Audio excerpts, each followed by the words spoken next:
Hey guys, Claire here, and in today's video we're going to talk about all things Harry and Meghan. Prince Harry makes a sizable donation to a charity in Nottingham. A Nottingham charity which runs a community kitchen says it's humbled to get a donation from Prince Harry. The Duke of Sussex has long connections with Nottingham and has now made what's been described as a significant donation to HIMA, which is based in Hyson Green. The charity works to tackle racism and poverty in the city. Prince Harry told the charity in a letter that Nottingham holds a special place in my heart, having had the privilege of visiting and supporting the community there for over a decade. I'm a big man, but I cried because he showed genuine compassion and care and connection with the people of this city. He said he understood the struggles that people are going through. He said he understood the struggles the organization was going through, and he said how valuable the work that this organization does and how impactful it is to local communities. As far as him is concerned, it was Meghan, the Duchess of Sussex, whose donation there first came to light when it emerged she contributed to its work in 2020 with a big donation of £10,000. We don't know how much Prince Harry's donation is, but HIMA says it'll fund 650 food parcels for vulnerable families. The charity says it was amazing to get one donation from the Sussexes, but to get two has left them feeling, I quote, completely gobsmacked and hugely humbled. There's one article, there's many, but if there was one that summed up brilliantly the type of people that Meghan and Harry are, it's this one. Prince Harry gives significant sum to a city charity. The guy doesn't even live in the UK anymore, and he's still donating his hard-earned cash. And believe me, whatever you think of Meghan and Harry, you know they work very hard for their money. He's still donating his own money to a charity that resonates close to his heart. Princess Diana all the way through. And in comparison, we have the other side of the family, the billionaire units, the landowners, the people sitting on unlimited time, resources and money that literally go to charities empty-handed. The contrast between doing good, showing up doing good, and showing up when they want to and taking money could not be more real in 2025. And I absolutely urge you, if you're UK citizen and taxpayer, to write to your MP demanding change. We need a better system that addresses the social status of the UK in 2025 and diverts the money from where it is now, non-working royal family, to where it needs to be, children growing up in poverty. It's as simple as that.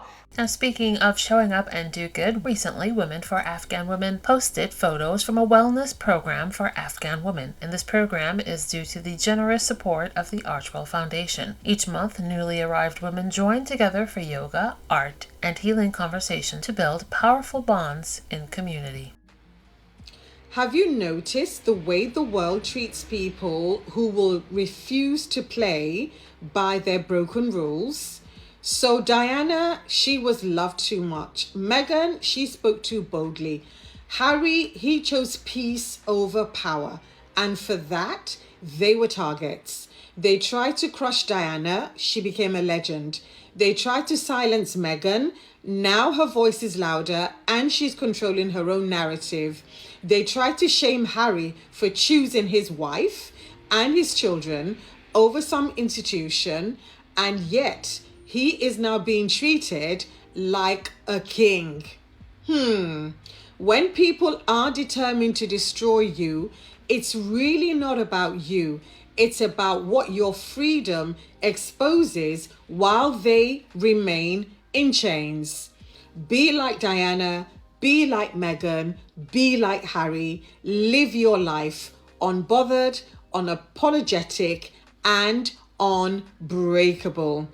They fear your light, so because they fear your light, shine it brighter. Recently, Ingrid Seward was on one of those royal shows, And she talked about members of Harry's family saying that Harry and Meghan's marriage is not going to make it past 5 years. And obviously we know that that's not the case, since they recently celebrated their 7th year anniversary. When they got married, a lot of members actually of the royal family even said it won't last 5 years. But it has. It has. Yeah, It's absolutely. lasted 7. A lot of us who have been paying attention are not surprised. The royal family and members of the press and even royal fans are quick to say that the family initially embraced her.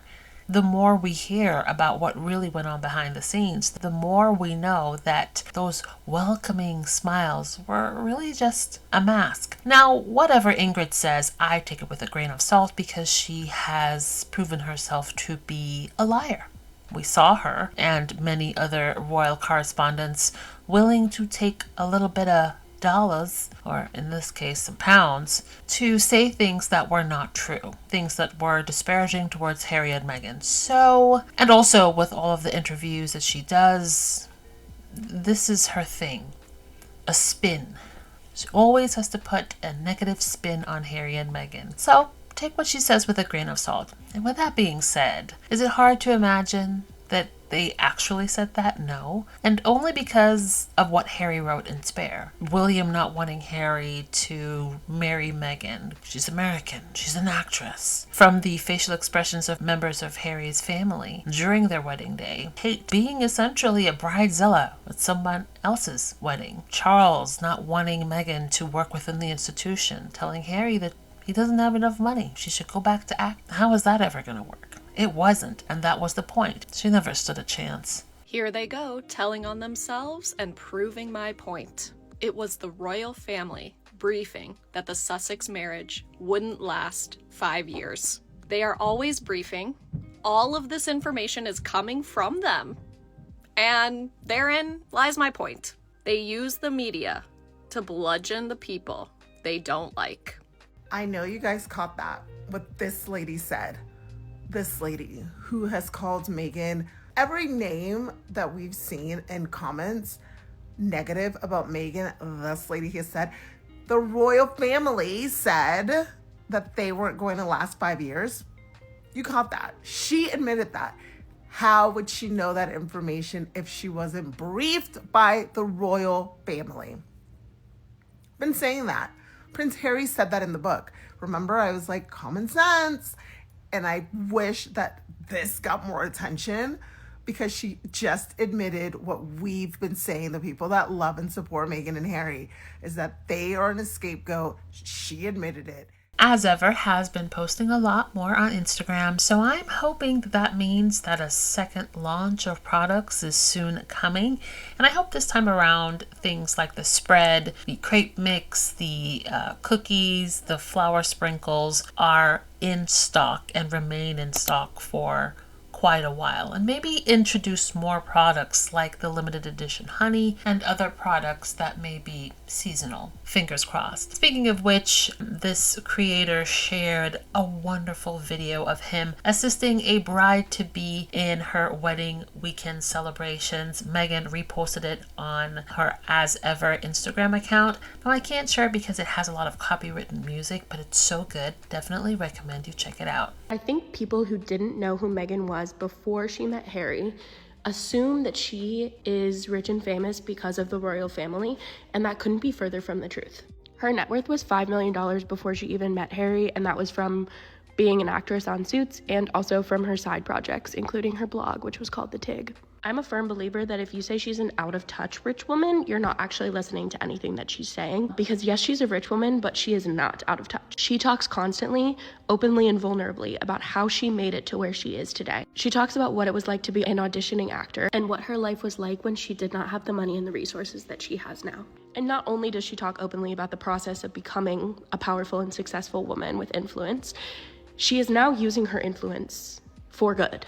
She's been opening up a lot recently about how she's been investing her money, and the way she's investing her money is in women, and Black women specifically. She also has openly talked about how she knows that when she wears something, that business is going to see the benefits of that. And so she purposely wears things that she believes in and that she wants to see succeed. and the power of using your platform to amplify female voices. The strongest evidence of everything that I'm talking about, I personally believe, can be found in Confessions of a Female Founder, which is her newest podcast. And as someone who thinks owning a business sounds like my worst nightmare, I can't recommend this podcast enough. She's literally just like bringing on successful women to talk vulnerably about the struggles that they faced along the way and like things that they would do differently. But it's genuinely just advice for women and there's so much evidence of Meghan's commitment to giving back in this podcast. Meghan, Duchess of Sussex, is one of my biggest inspirations in this content creation game, especially as a 50-plus content creator and a Gen X content creator. Let me tell you why. Now, she is younger than me. I think she's in her early 40s. I only got started doing content creation when I was 52. I started trying to be serious about it and consistent about it in October 2024. By all objective accounts, I am experiencing success on this platform, and I still feel insecure sometimes. I still wonder if I'm too old to be doing this or people laughing at me. But anytime that self-doubt starts getting a little bit too loud, there is an entire media apparatus that exists and makes its money on likes and clicks by just bashing her. 6 to 12 people every single day drag themselves into a TV studio. They'll use the most superficial and the flimsiest of excuses to bring up her name and talk ish about her every single day, and all she does is give us flawless lifestyle content, excellent fashion, which she shares with us on her Shop My. She takes us into her garden. She shows us how she entertains. Sometimes she takes us on date night. She'll even share a little bit with us on her social media, and yet and still an entire nation's media apparatus exists just to bash her and belittle her. And she creates, and it never stops her. She never skips a beat. She's constantly creating and she's constantly sharing with us. And if she can do that, man, my confidence goes through the roof. I stop complaining, I stop worrying, I stop self-doubting. I turn that negative speaker box in my brain and in my heart all the way down. And she inspires me to do that.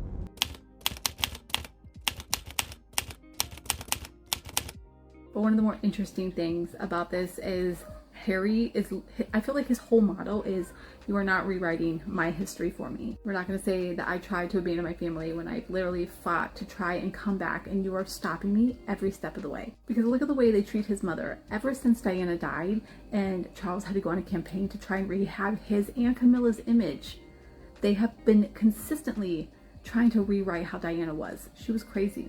She was paranoid. She was so insecure. No wonder Charles cheated on her, because the love of his life, Camilla, was just such a better match, wasn't she? And I talk about Edward VIII a lot on my channel, and even though the situation between Harry and Edward VIII aren't really the same, I can see the royal family, they couldn't control Harry with money, so they are trying to control him with security. Oh, you want to come back? Well, just stay in one of our castles. We have security here, just stay here. Why not? Harry is his mother's son through and through. Every single year, William turns more into Charles. Harry is just so much like Diana, it's crazy. Completely agree. Now, while we're still waiting for season 2 of With Love Meghan, people are watching season 1 and still being inspired.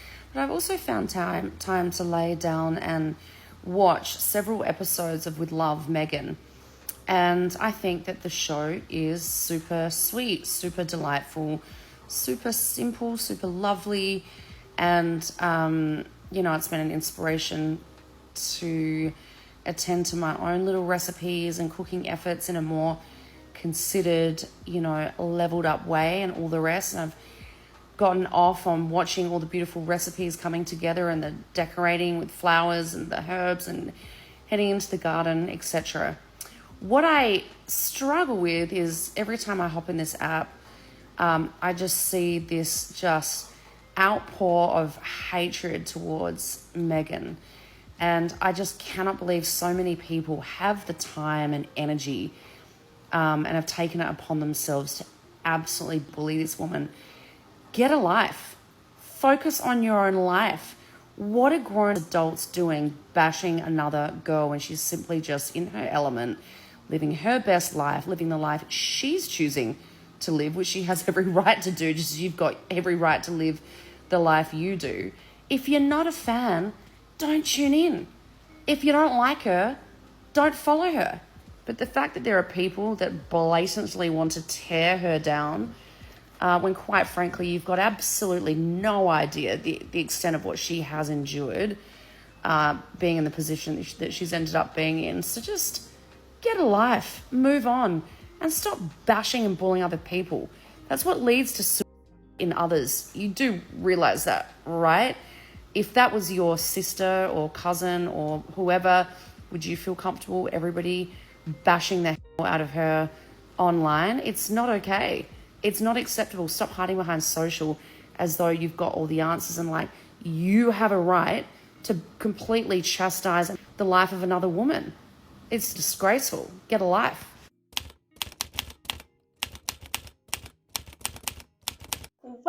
Well, our favorite Prince Charming has just made a sizable donation of an undisclosed amount to a Nottingham charity that tackles racism and poverty. They said this is like life-changing, and it feels so special to have his attention on their charity. And Meghan Markle donated, the Duchess of Sussex donated in 2020. Now here's my question for you, good people of the UK, royalists. Listen, I love the royal family too. I got up for William and Kate's wedding, but I question them because have they ever donated their money? Meghan Markle and Prince Harry are working hard for their money, as you all know, as everyone criticized them for. TV shows, podcasts, books, they have to work for their money. It's not given to them. It's not inherited. Do Kate and William donate their private money, or do they just do it as a job? They're being paid to do charity work, but are they donating money to the charities is what I want to know. Because I have a feeling not. I looked it up and it said there's no information whether William and Kate donate their money. They just show up and donate their name, and they're paid by the taxpayers indirectly to do this. Before you start giving me all the hate, just know that something like 50% of the people do not support the monarchy as it is today. That's what my research says. I did research. Yes, I did. So anyway, circling back, Prince Harry, the Prince and the Princess, Meghan Markle, Duchess, are a shining example of what royalty could and should be. But anyway, they're just good people. They're just good people. What do you think?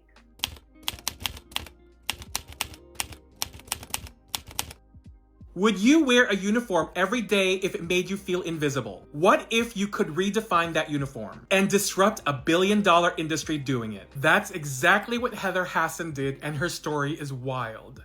In an episode of Confessions of a Female Founder, Megan Sussex sits down with Heather Hasson, the co-founder of Figs, the brand that completely revolutionized medical scrubs. Heather's story is a masterclass in clarity, creativity, and fearless execution. It all started when she went to Kenya and saw medical professionals wearing anything but scrubs because they didn't have access to quality ones. That moment sparked a question. If healthcare workers are buying their own scrubs, why are they buying ones that are stiff, ugly, and uncomfortable? So she took action. She didn't wait for approval. She made 10 scrubs. 10! And that tiny move became the catalyst for Figs. With her co-founder Trina Spear, who came from Wall Street, they did something extraordinary. They took something boring and overlooked and gave it identity, pride, and purpose. They decommoditized scrubs and turned it into a movement. This episode is packed with gems, like how to get people to buy into your vision, why you should create your own TAM, total addressable market, and how a shared ethos connects Figs and Meghan's own brand. This isn't just a podcast. It's a blueprint for how to take something simple and make it meaningful. Go listen to Confessions of a Female Founder. The episode with Heather Hasson is pure inspiration. And if you're all about bold ideas and powerful women, hit that follow button and engage.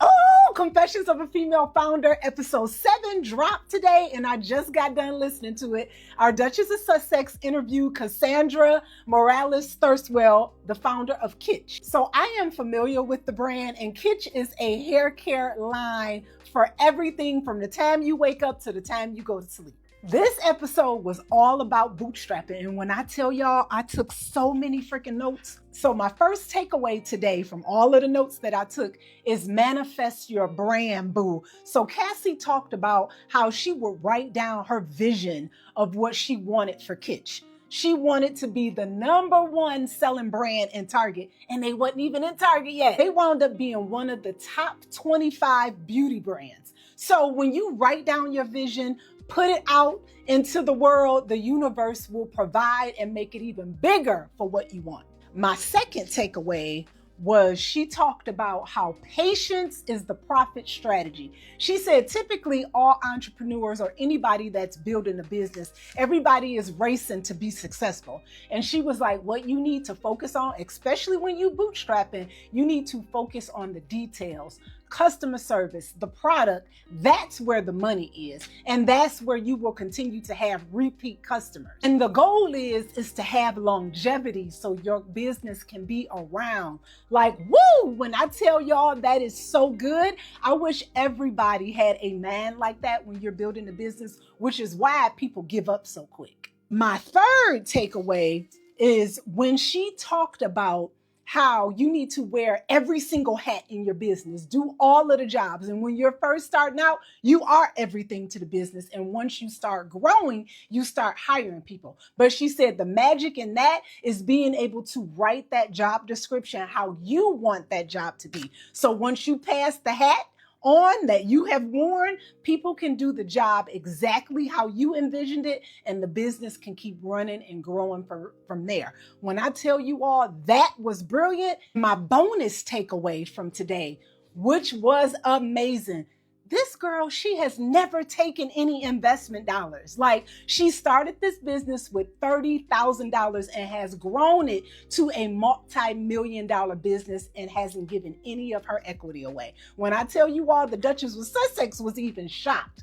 I'm shocked at that, which is amazing. That is how you bootstrap a business. And patience over spending and growing too fast is amazing. So if you guys haven't listened to this episode, please go and listen at it. It will give you so many nuggets for whatever you are building. I tell you all every single week, this podcast keeps getting better with all of these entrepreneurs and founders that our Duchess of Sussex is interviewing.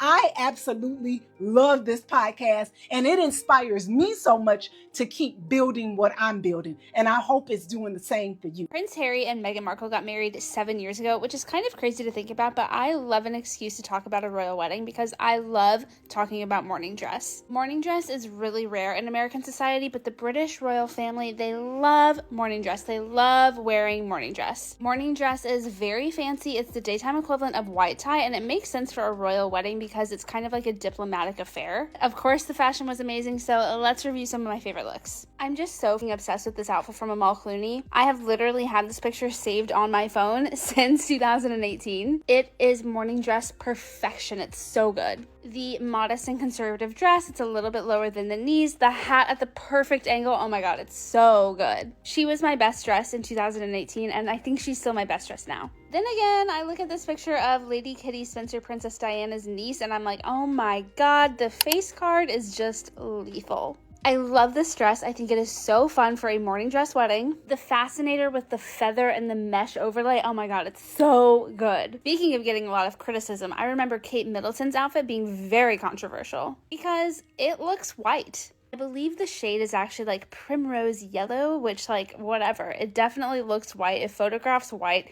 Is it appropriate to wear to a wedding? My gut instinct is no. Another fascinator I just love. Serena Williams and her husband are looking amazing in their morning attire. This is how Americans should act when they're invited to a royal wedding and a royal affair. Like, dress up. It's fun. And I don't think this is from Harry and Meghan's wedding, but I love Cara Delevingne in a morning suit. I think it's so fun. Perfect if you don't want to wear a dress. And again, not from Harry and Meghan's wedding, but we can't have a video about fascinators and not mention these two crazy hats. This is one of my favorite fascinators of all time because it is so ridiculous. I love it.